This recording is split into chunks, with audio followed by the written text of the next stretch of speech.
This video is brought to you with the support of TrueFire. Learn, practice, and play with TrueFire.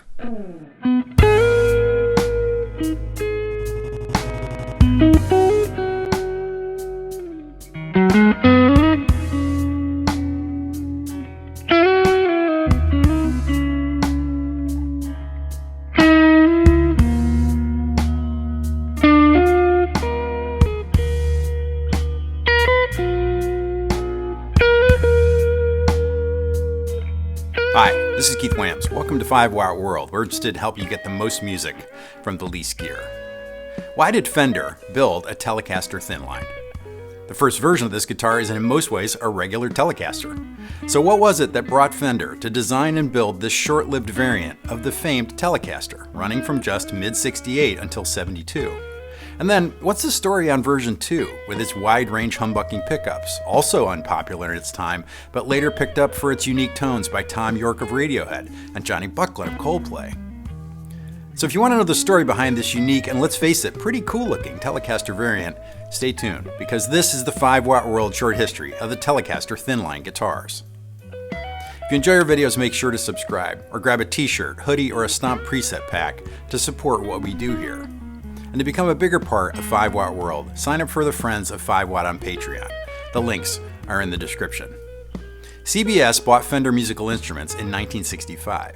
Changes to Fender came slowly over the end of the 60s and into the 70s, and this included changes to the beloved guitar that started it all, the Telecaster. The earliest Telecasters were made of lightweight ash.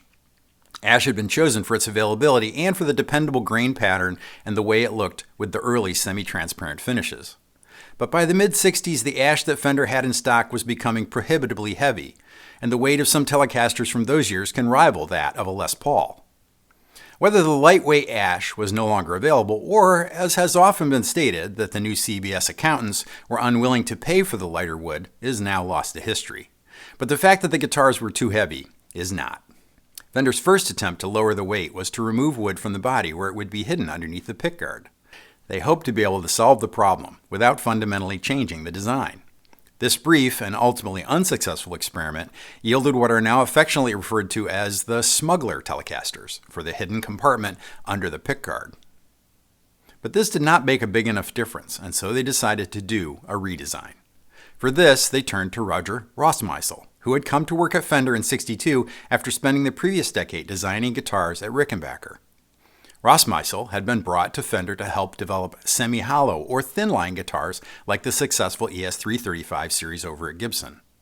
A good example of this at Fender can also be seen in the Fender Coronado, which was announced in '65 and was produced from '66 to '72. It was immediately clear to Rossmeisel that the answer was to remove more wood from the guitar body. So they set out to redesign the body to do just that, to create the first thin-line Telecasters. To do that, they first built bodies that were just a bit thinner, hollowing out the back of the body in 3 areas and then gluing on a thin slice of wood, or fillet, to the back to enclose the guitar. The routed areas ran all along the top, then just behind the cutaway, and again down under where the controls would be. On the top, they did the normal pickup and control routing and added an F-hole to highlight the semi-hollow nature of the guitar. In most other ways that mattered, it was like a regular Telecaster. Same pickups, same controls, and same bridge and saddles. Of course, the pickguard had to be reshaped to make room for the F-hole, so the control plate was incorporated there and the controls were moved. This was also the first Telecaster where the neck pickup was mounted on the pickguard. All previous Teles had the neck pickup screwed to the body. Fender would later use this mounting to the pickguard on the American Standard series, and it would become a standard feature for all non-vintage series Teles to this day. The new thin-line bodies were made from ash or mahogany. The mahogany again highlighting the comparison to Les Pauls, perhaps. The mahogany guitars were much less common. Most were made of ash. Both woods normally came in a natural finish, so the difference in the ash and mahogany are immediately apparent.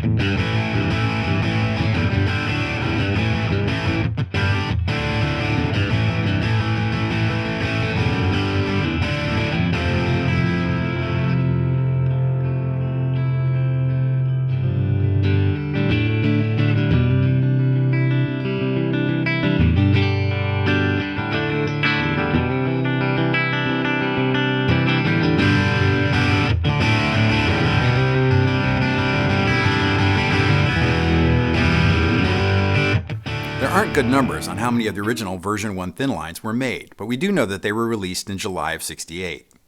Like most things Fender, they might have parts that had been produced much earlier in the year. The neck on the '68 in the clip from the Chicago Music Exchange was stamped as having been built in February of '68. These early necks are what are referred to as maple cap necks.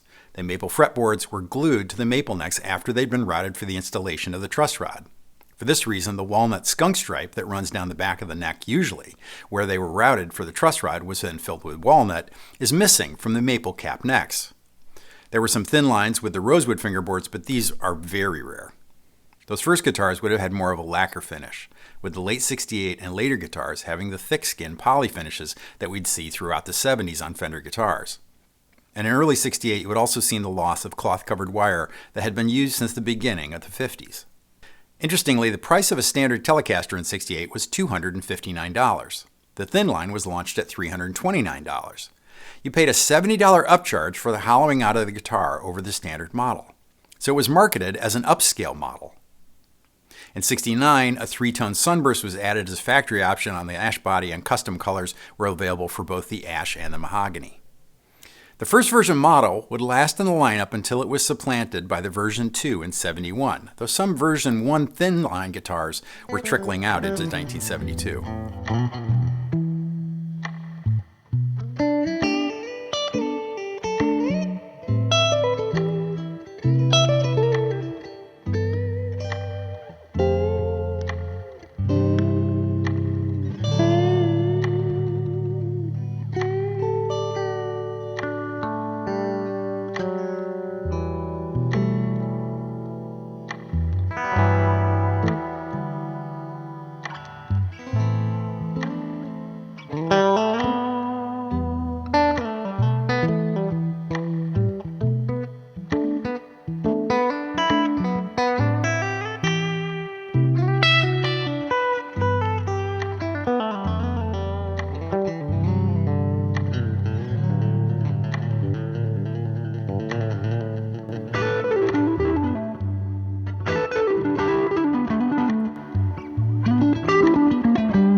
The player most photographed playing a version 1 Tele Thinline is likely Curtis Mayfield, a player that greatly informed Jimi Hendrix's style and is cited as an important influence today by session players and producers like John Leventhal.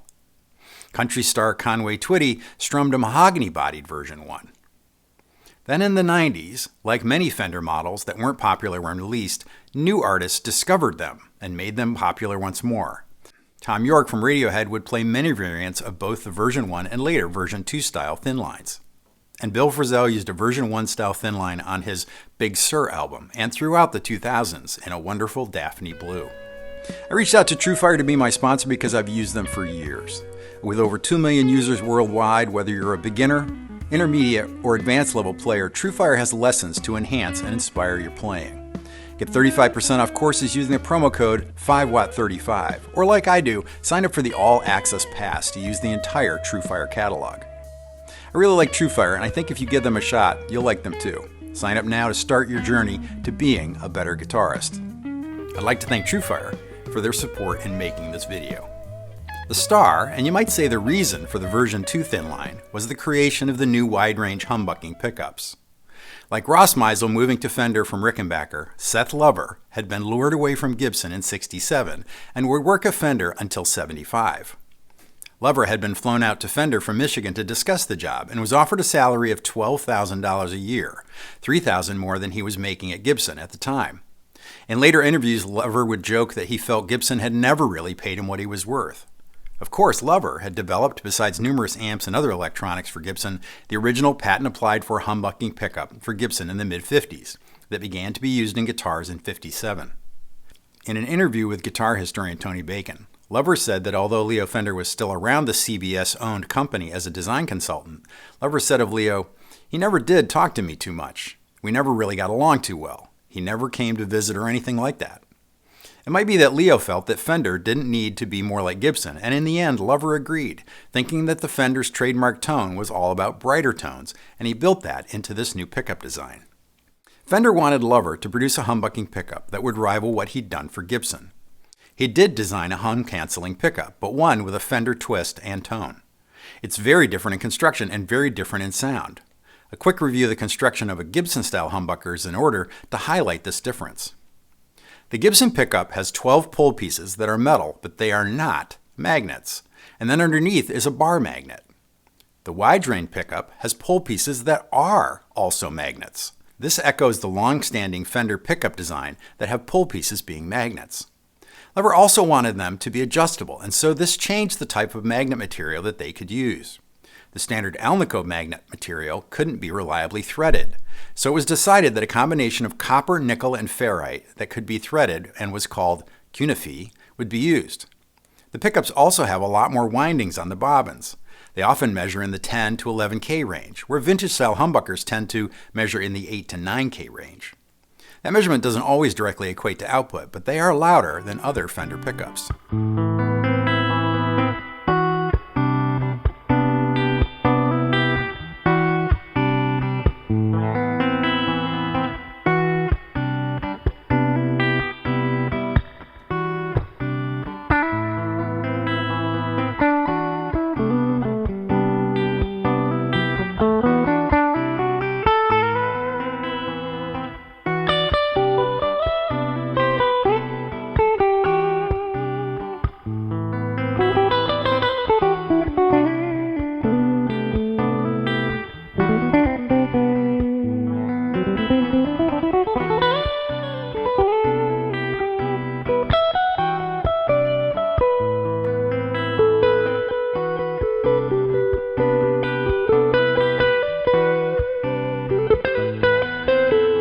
They also mounted both of the new pickups to the pickguard.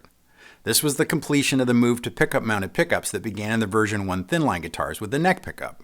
This is a big change to the sound of a bridge pickup Tele in more ways than one, of course. The sound of an original-style Telecaster bridge pickup is tied to the pickup being mounted to the solid metal bridge plate. Here, there's a move to a non-tremolo 6-saddle Stratocaster bridge on the version 2. By mounting everything to the pickguard, it made for an easier assembly at the factory.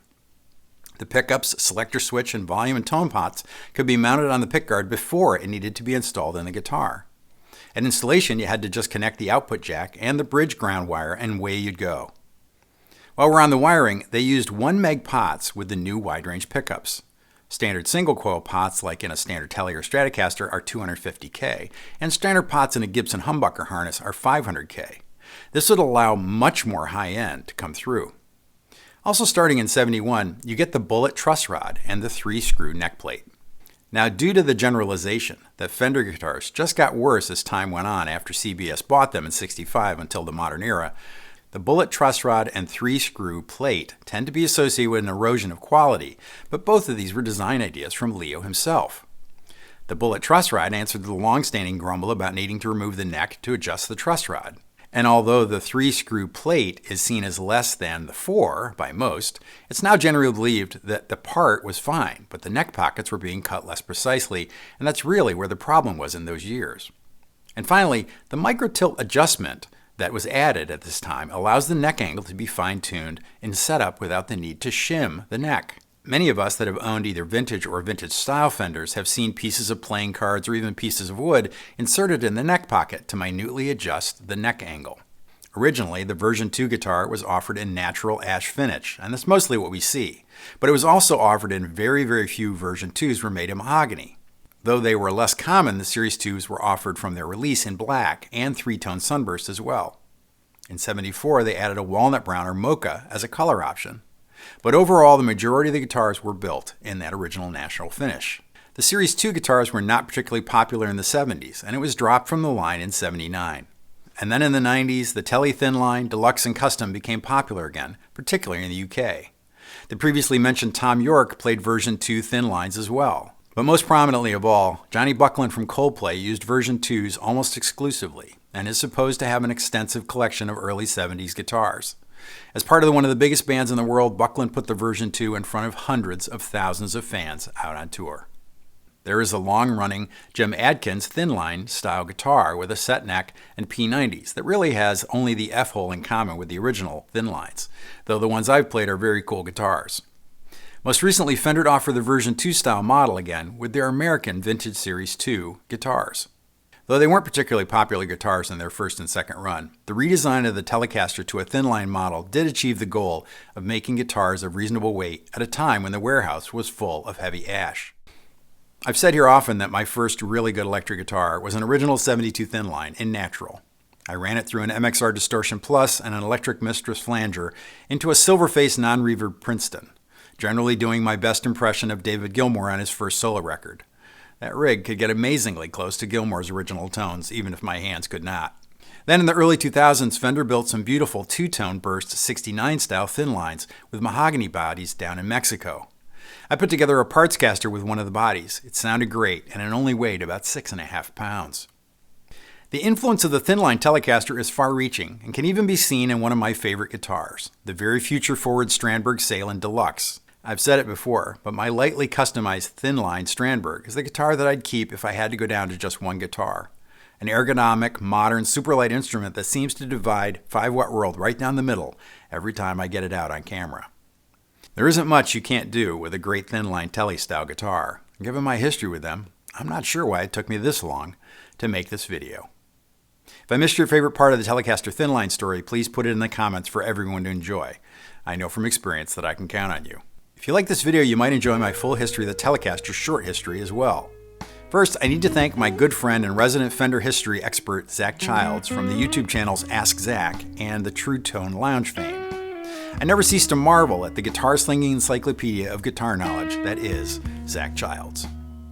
I need to thank John Cordy for coming through with another great clip of intro music on the required instrument. He borrowed a Partscaster Thinline from the ever-dependable friend of 5-watt from afar, Jake Loosemore. I didn't give John a lot of notice with this request, and he joked that maybe his tagline should be changed to "the most music in the least time." No doubt.